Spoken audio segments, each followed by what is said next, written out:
Steve, you checked out practice on Saturday, and then Ryan Day spoke with the media on Monday. What are your initial impressions?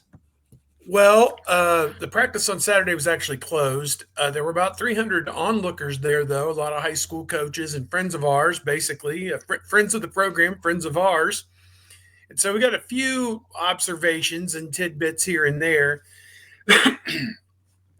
People want to know about the quarterback position. And to be very honest, this was exactly what I was told that Julian Sand did struggle at times.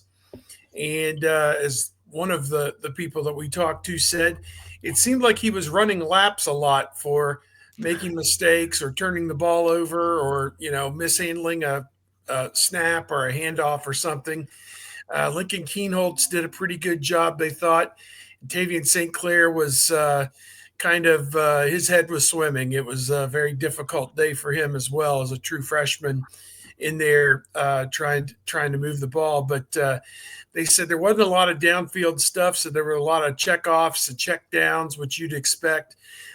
Great coverage from the cornerbacks. One play in particular,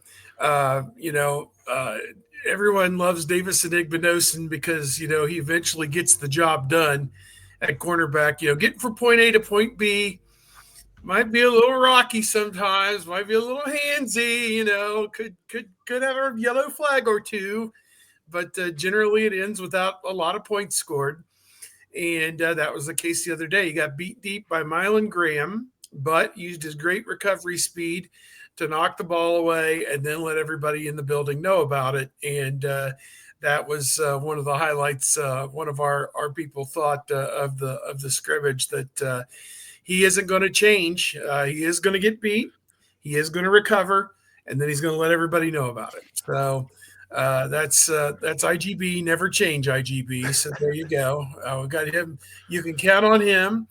Talking to the people yesterday, Tim Walton said he thinks Jermaine Matthews and Lorenzo Styles Jr. have really stepped up to earn starting roles. And then you think about their backups for a minute. Devin Sanchez, the true freshman who's there now, as well as the two guys who were in last year, Aaron Scott and Bryce West. Those three guys probably have more upside than the starters in terms of how long they could play in the NFL or how great they could be as college players. So, Sanchez is like 6'1". He's a huge corner. So, a lot of good things to look at there. I'll just wrap up what else I heard. Bo Jackson, the freshman running back, really looks the part. And when they ran the ball with him, it was generally a good play. When they ran the ball with some of the other guys, it was not necessarily always a great play. And what else?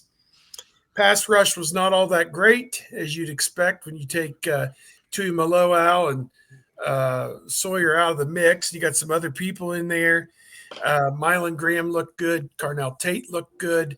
That was probably about the long and the short of what I got out of it.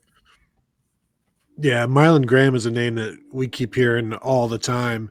It's interesting from the Saturday scrimmage, and then yesterday I was talking with somebody that was at practice, and it was almost like the opposite. Like today, Julian Sand was good. Lincoln Keenholtz threw a couple of interceptions, and that's just the nature of of spring football, where sometimes you're up, sometimes you're down, and really that'll go into camp. And sometimes you'll have a good day, sometimes you'll have a bad day. And we everybody remembers in 2023 where fall camp you hear for like a week that Devin Brown is in the lead, and then Kyle McCord closes out strong and he wins the job. So the up and down nature of it is going to be difficult because these guys haven't played before. So you get the mistakes out now, you learn from them, and you move on. If you keep making them, then you're not going to win the job.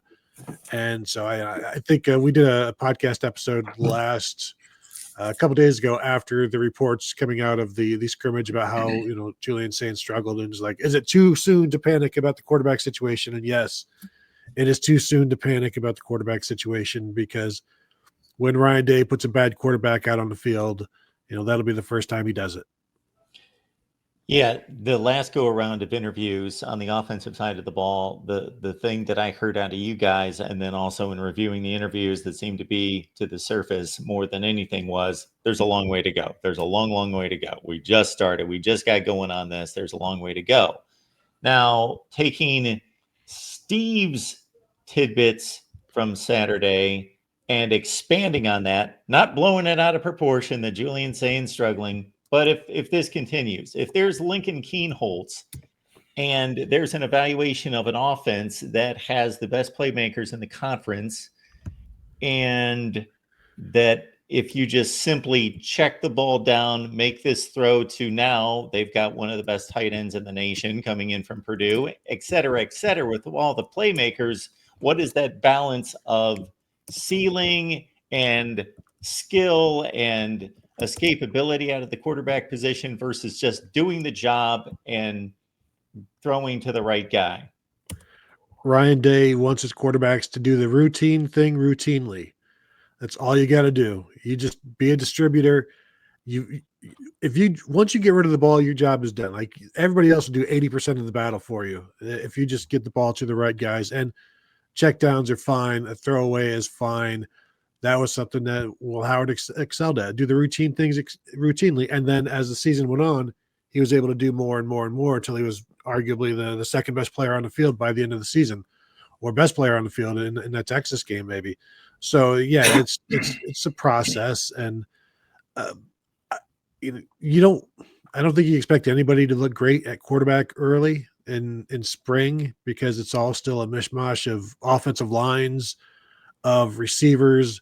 You see people criticized at the pro or at the combine, the quarterbacks. Well, they're not throwing to their receivers. It's like, well, sometimes Julian Sand is throwing to a walk-on. Sometimes he's throwing to, Marlon Graham. He's not necessarily throwing to Jeremiah Smith much because there's no reason for him to be out there. So you'll have some issues, and then also you are throwing against a defense in a secondary that is trying to get on the field, like Devin Sanchez, Aaron Scott are trying to make sure that they can get on the field this year. So, like, nobody on the defensive side of things is taking things easy. Not that the offense is, but there are a lot of things working against a quarterback in the spring, I would say.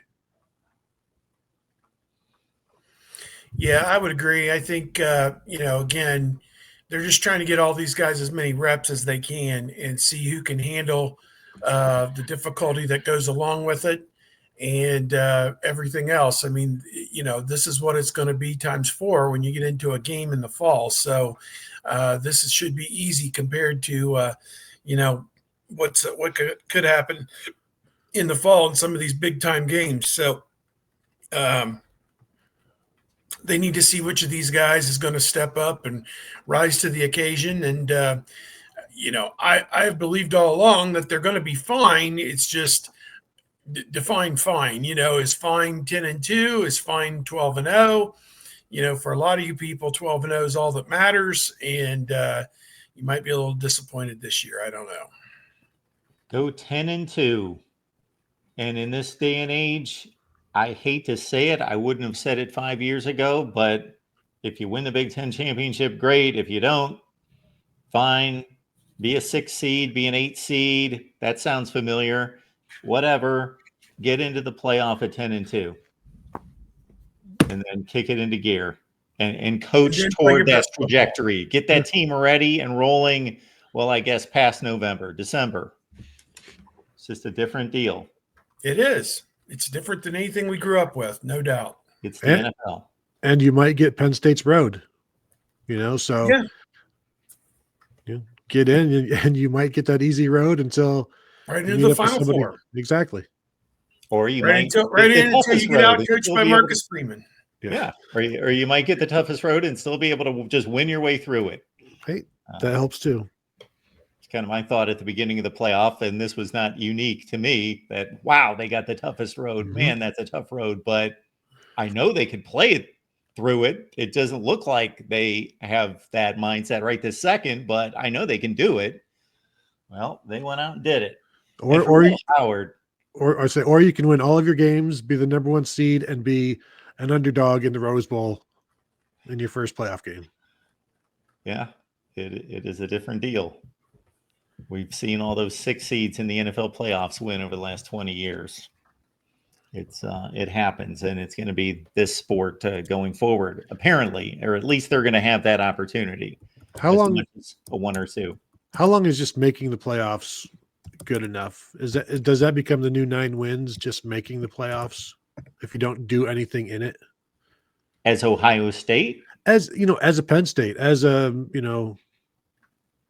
as anybody, like does making the playoff save your job if you're the coach? I think Ohio State needs to make the playoffs almost every year. Obviously, that's going to be an impossibility. At some time, they're going to miss a playoff, but basically, you need to make the playoff every year. If you're at Penn State, I think you make it 3 out of 5 years. I think they would be satisfied with that. Unless it's 2 years in a row that you don't. Well,